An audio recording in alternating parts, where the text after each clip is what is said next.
जब कोई आदर्शों से भरा जीवन जीता है तो प्रेरणा का पुंज बन जाता है। स्वामी विवेकानंद ने भी जीवन को इसी तरह जिया। खासतौर पर युवाओं के लिए उनकी बातें और सीखें अनमोल हैं।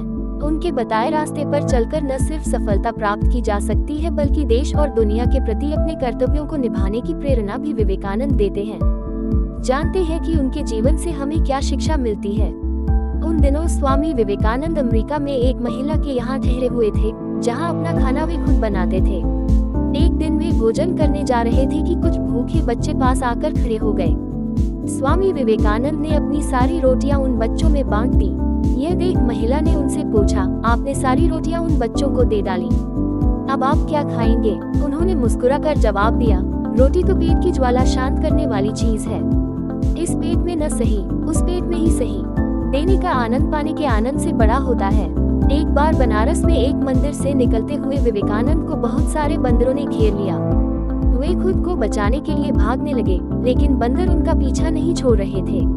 पास खड़े एक वृद्ध सन्यासी ने उनसे कहा, रुको और उनका सामना करो।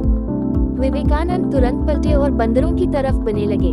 उनके इस रवैये से सारे बंदर भाग गए। इस घटना से उन्होंने सीख ग्रहण की कि डर कर भागने की अपेक्षा मुसीबत का सामना करना चाहिए।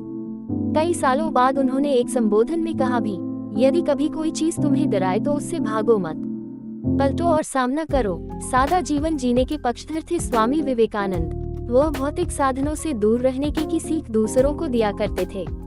वे मानते थे कि कुछ पाने के लिए पहले अनावश्यक चीजें त्याग देनी चाहिए और सादा जीवन जीना चाहिए। भौतिकतावादी सोच लालच बढ़ाकर हमारे लक्ष्य में बाधा बनती है। विदेश जाने पर एक बार स्वामी विवेकानंद से पूछा गया, आपका बाकी सामान कहाँ है? उन्होंने उत्तर दिया, बस यही सामान है। कुछ लोगों ने व्यंग्य करते हुए कहा, अरे यह कैसी संस्कृति है आपकी, तन पर केवल एक भगवा चादर लपेट रखी है। इस पर वह मुस्कुराकर बोले, हमारी संस्कृति आपकी संस्कृति से अलग है।